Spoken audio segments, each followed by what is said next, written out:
Hey guys, it's Adam, as you can see, with a little bit shorter hair. I got my haircut finally, so been meaning to do it for a bit, and then didn't get it done.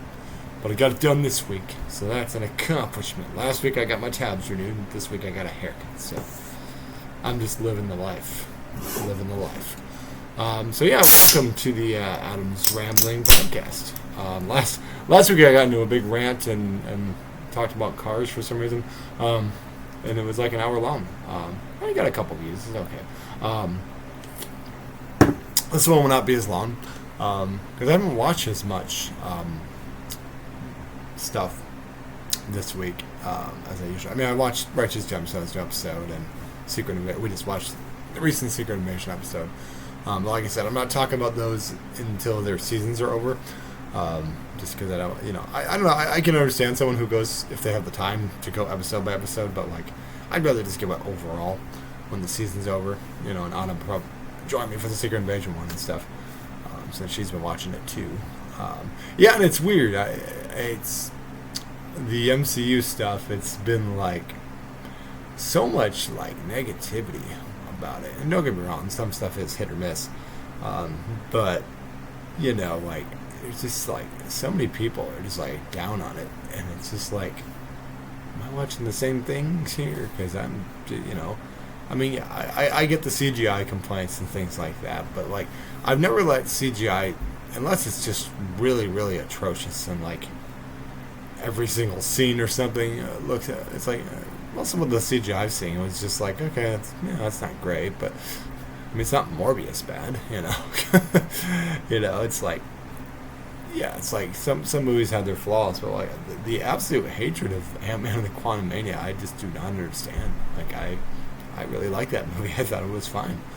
I didn't think the humor was overboard. I thought it was, the Kang introduction, despite the current stuff with Jonathan Majors, going on. But like I thought his performance was pretty good. I thought, it was. I said it felt like almost a Star Wars thing when the Quantumania thing. That's why I liked about it. It was very Star Warsy. But yeah, so like it's weird how like people are in like Secret Invasion doesn't have great Rotten Tomato scores. Not that I give a crap. Can we stop obsessing on the Rotten Tomato scores, guys? Like, who gives a shit? Like, seriously, why are we basing whether something is good on, well, Rotten Tomatoes didn't review very well, so I'm going to let them make my decision for me, not watch the thing myself and have a judgment myself. And that's too much, and that just goes with, like, that kind of, what's the mentality word? Let's see, like, herd mentality. Yeah, the herd mentality of, like, well, I'll just do what this person said to do, because I'm not going to think for myself. And don't get me wrong, I've been that person in the past, but, like, just like what the hell you like, and if you don't like it, okay, cool. But like there's like a constant barrage of you like this, therefore you like crap, or you're just one of them, you're not a real fan, or you're not a real kind, and it's in all facets. It's MCU, it's Star Trek, it's Star Wars, it's everywhere where it's just people. It's sometimes it's gatekeeping, sometimes it's like let's keep those women out of here. It's like it's stupid. It's just dumb. So like I've had my there's been some MCU things that I've been like that was okay, or She-Hulk, but where I'm just like okay, but overall, I mean, I enjoy it. And for Star Wars, like I liked Obi-Wan just fine. I don't really understand what the complaints were on that one. People are just finding something to complain about half the time. So it's like, are people this upset? Like, and I see it with like, because I'm a wrestling fan, so it's like I see it with the wrestling communities too. Like, you're either AEW fan or you're a WWF stan or something. Like, it's like if you criticize anything about AEW, you're a WWE stan, or if you criticize anything about WWE, you're an AEW indie fanboy. And I'm just like, or you could just watch both. Or other wrestling, it's like, who cares?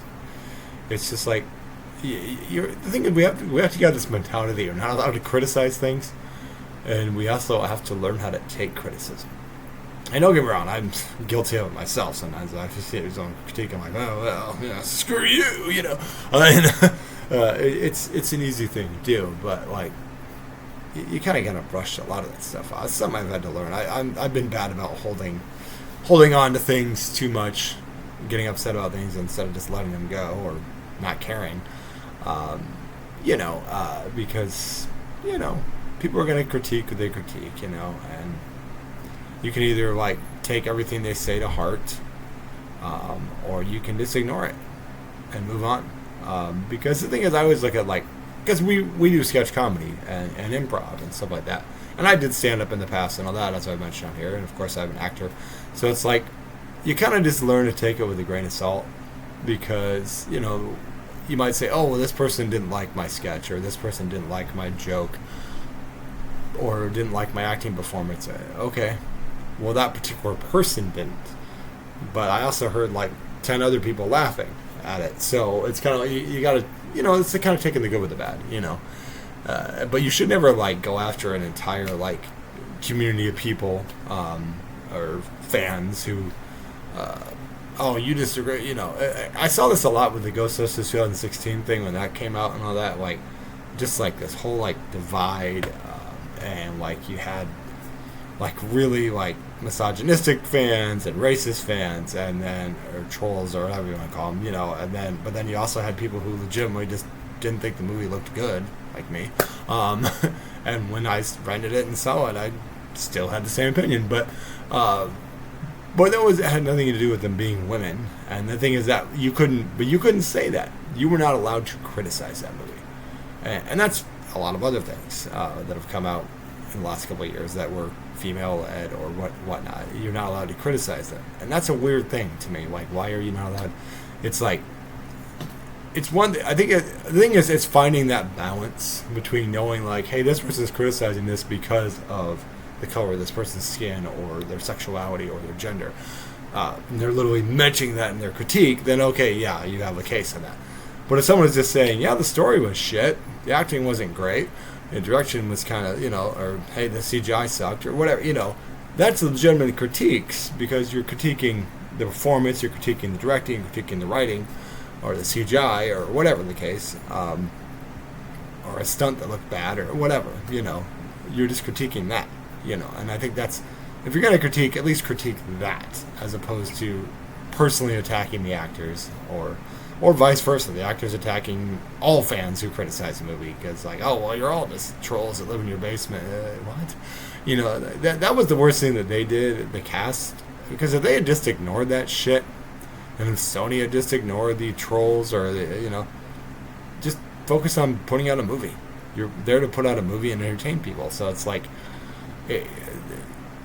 that's where they made the mistake, was kind of giving into the trolls and oh, we're gonna put it in the movie and talk about it, and we're gonna comment, and it's just why even acknowledge it? It's the same thing with She-Hulk. Why even acknowledge these people? If you hate these people that much, why even acknowledge them? Because all you're doing, you're giving them a spotlight. You're saying, here, yeah, we see you.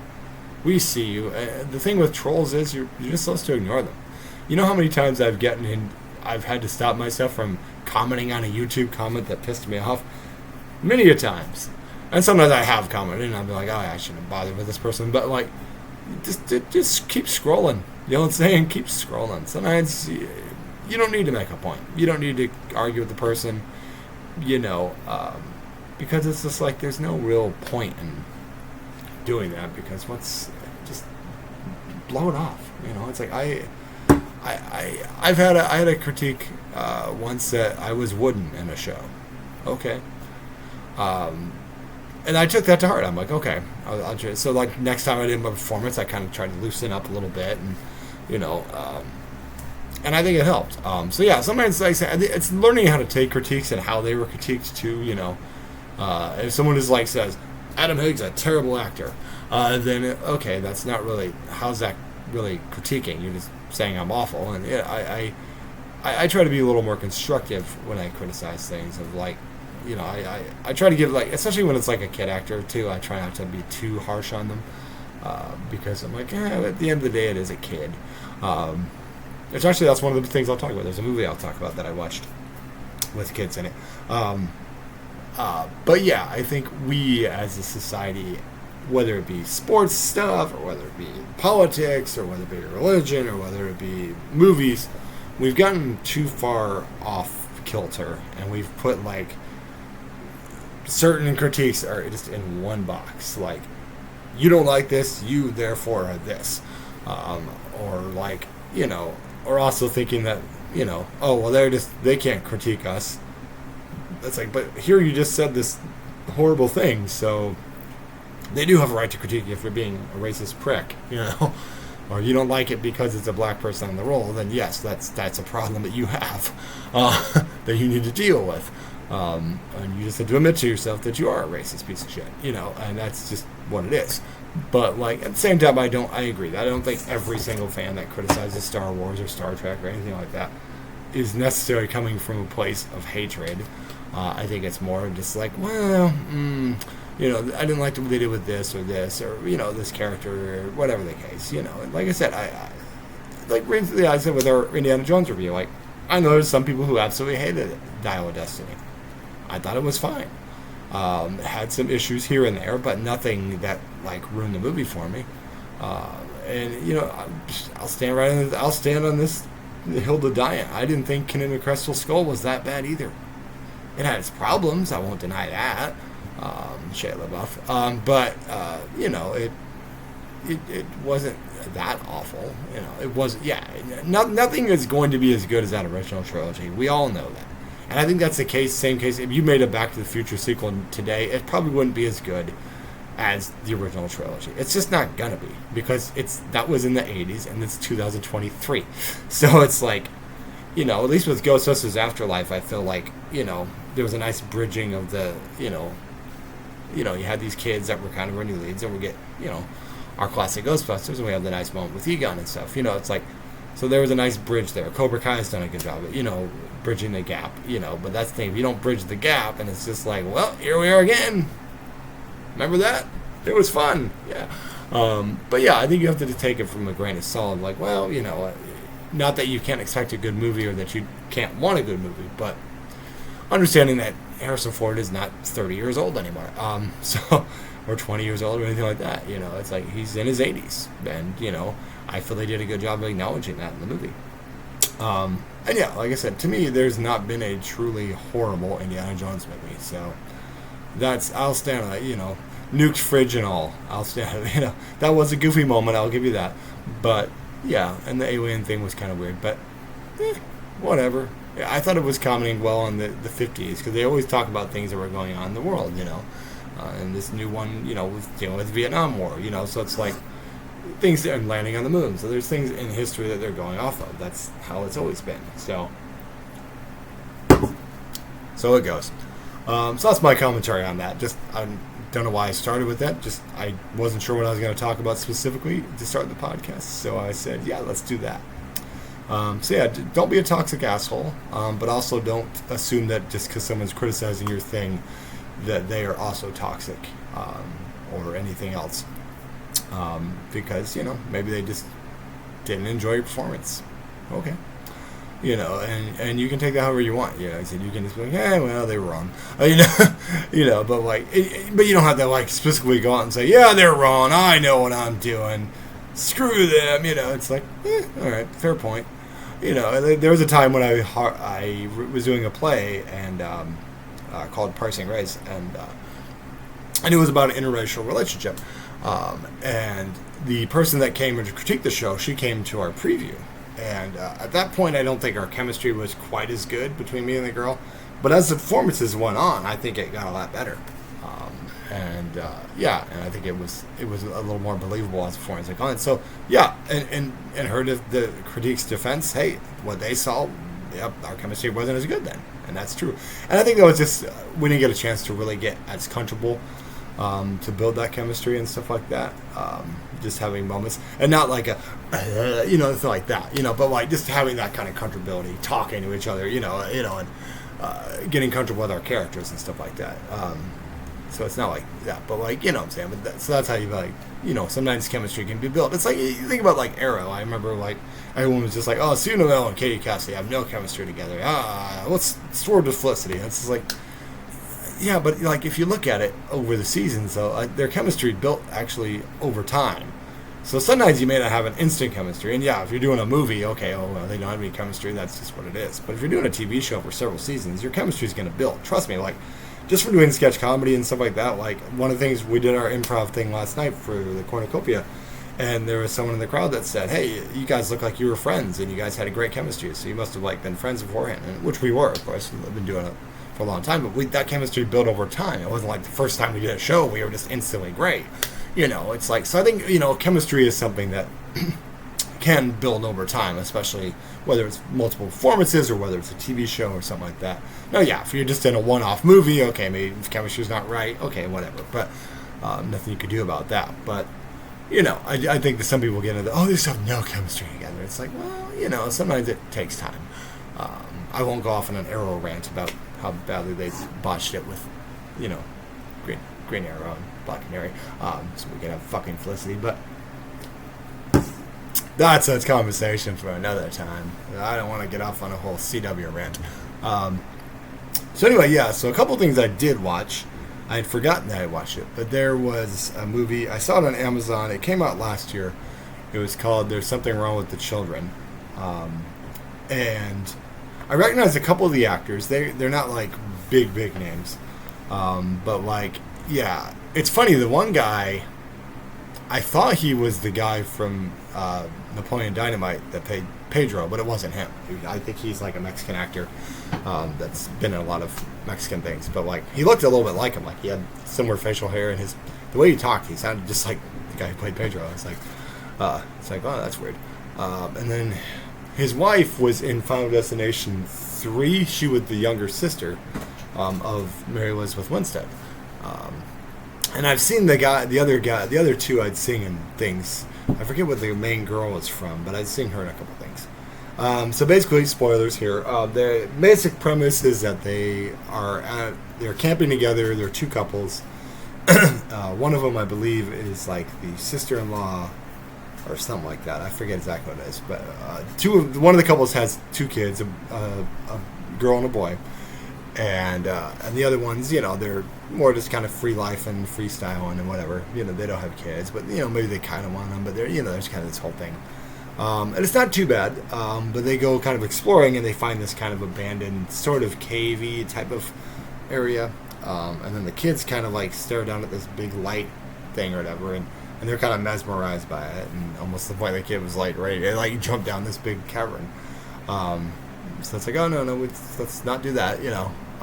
So then the kids start acting a little bit weird.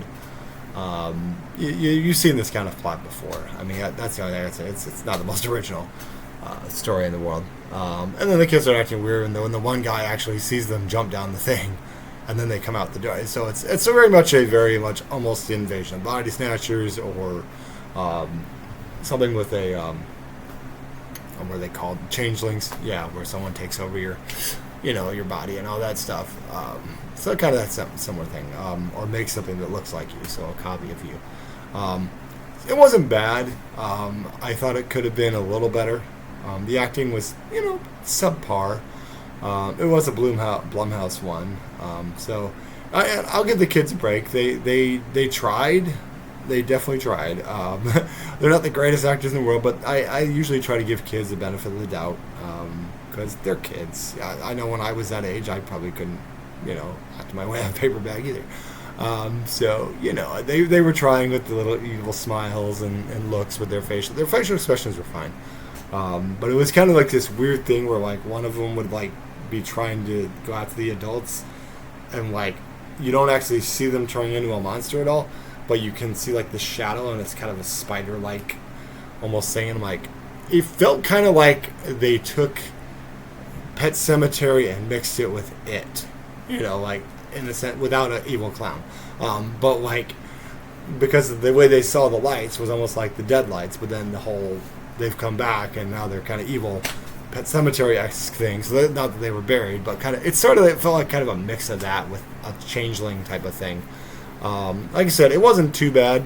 It is on Amazon if you want to watch it. It's not the best in the world, but it was watchable. You know, I didn't have an awful time watching it. It just felt like it could have been a little better, and maybe explain things a little more. Not that you have to completely, you know, hammer it in.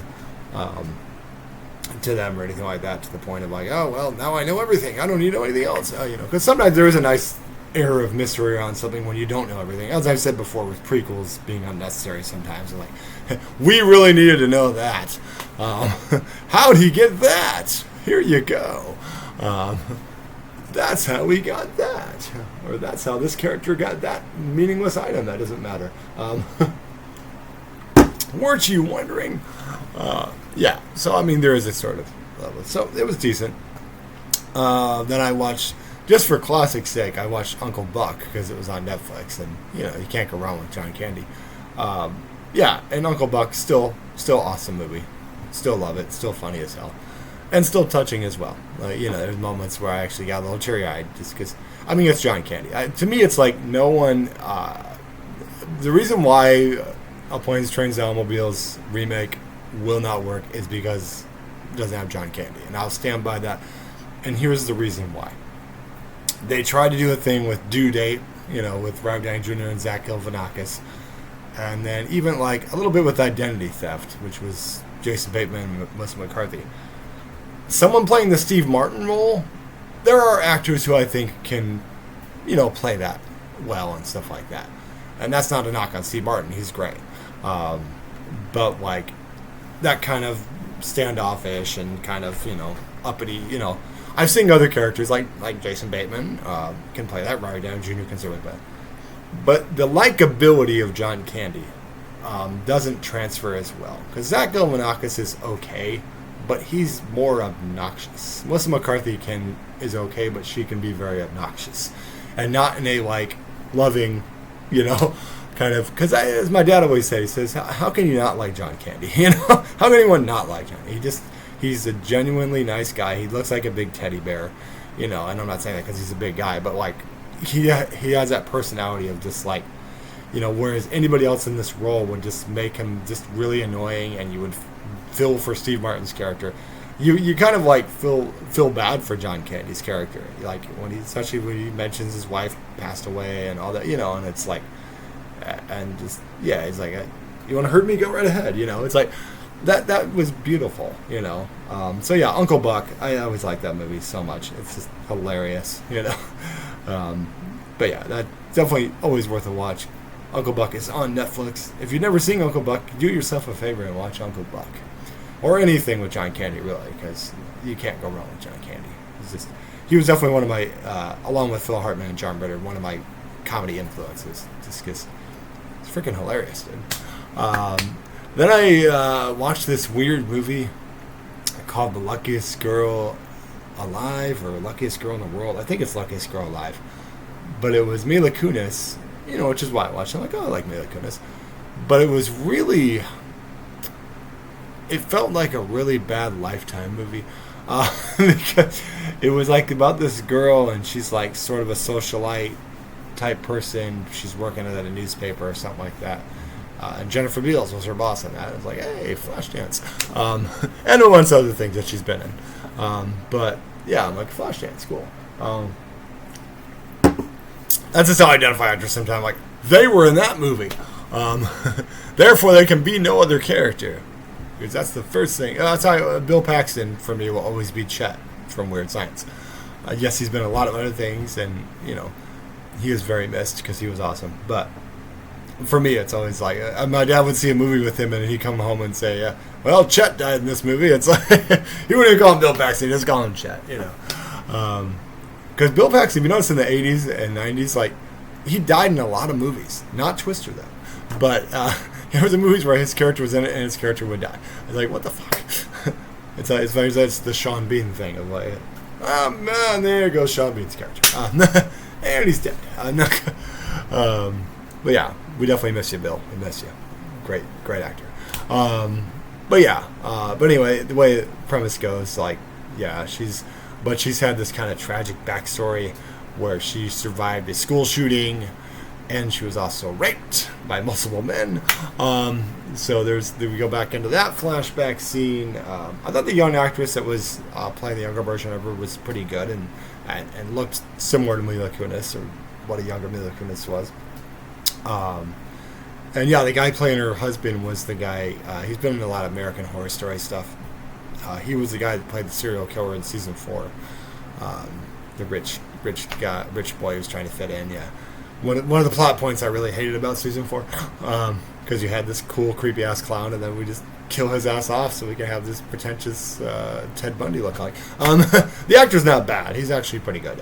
But he's playing her like husband to be, but then like she's kind of like coping with this thing, and the one guy that raped her he got shot, and he's actually in a wheelchair, and he's trying to hint that she was in on the shooting, and because she was friends with the 2 shooters, and they let her live basically. So there's been like, it's a whole big thing, but like I guess it's based loosely off a novel or something. But it was just kind of like, by the end of it, I'm just kind of like, it's like we're supposed to sympathize with Mila Kunis' character, but like her character is also kind of a bitch. So it's kind of like, and maybe with what you went through certainly, but like it just felt like she's just outright rude to people. Granted, the rapey guy, fuck that guy, but like, it just felt like one of those very like Lifetime-y movies. To just be like these stupid men, so it's just kind of like, okay, well, I'm not glad I watched that. But so if you're into Lifetime movies, I guess you can watch it, or if you like the novel or something like that, you're curious, check it out. Luckiest Girl Alive on Netflix. Good luck with that. But yeah, Righteous Gemstones was good this week. It was kind of a flashback. I'm smacking the camera. Sorry about that. Sorry. Is everyone okay? I'm okay. Here's my hands. But yeah, it was a good episode. I won't go into details. But it's basically kind of a flashback. I went to like younger versions of them dealing with the Y2K crisis and stuff like that. So clever commentary on that. But yeah, it's just a good fun show. Righteous Gemstones. And Secret Invasion, we just watched that. It was pretty good. So what else have we got? I don't think there's anything else I want. I started watching Slasher Flesh and Blood, I think is what it's called. Flesh and Blood or Flesh and Bone, I can't remember. Well, I went ahead and got a trial membership to Shudder, because Anna has the account for Shudder, and they can't share, so even though we're married. But like, so I was just like, well, hell with it. It's only like $4.99 a month or something like that after the trial. So, and there's things that I like to watch on there, or movies that I might be interested in that she's not into. So I'm like, this way I can just like, because I stay up on Saturday nights anyway, and watch that stuff. So it's like, yeah, all right, I'll watch this, So I watched the first episode. It's pretty good. David Cronenberg's in it. So that's pretty cool. He plays the patriarch of the family. But I've seen the other seasons. They were on Netflix. It's a Canadian show. I believe it's filmed in Canada. I recognized a couple of the actors from previous seasons, too. I was like, hey. It was funny because, like, a couple other seasons, like, Tori Spelling's husband, Dean McDermott, he was in a couple of seasons. I'm like, what the hell's this guy doing here? But I guess he's an actor or something. But no, they're basically, usually what they do is, like, it's funny because they kind of do what I don't like a lot of times in slashers, where they just make everyone an asshole and you're rooting for the killer. But like, they kind of do that a little bit. Like, I remember the first season there was like I should go full deep dive on that, but it's been a while since I watched them. But the first season starts off with like this married couple gets killed by this person on Halloween who they think is their friend in a costume. But then you get to all these flashback scenes where you feel like they were like really horrible people who would blackmail people, and they were like, so you almost feel like they had it coming. Excuse me. Excuse me. Sorry about that. Dairy Queen. Anyway, drink. Here we are. So yeah. So the first season kind of that, and the main girl that was played Lena Luthor on Supergirl. And she was pretty good. And a couple other actors I've seen and things. And then the second season was kind of set at this camp. It was kind of almost like a ski camp or something. But then there was this whole plot point with these people that like lived as a community and stuff like that.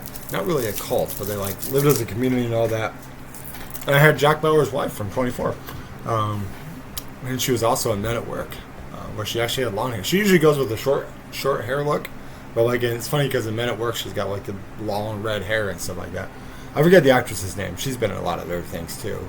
She was in The Strain and all that. But yeah, But yeah, she ends up being the killer.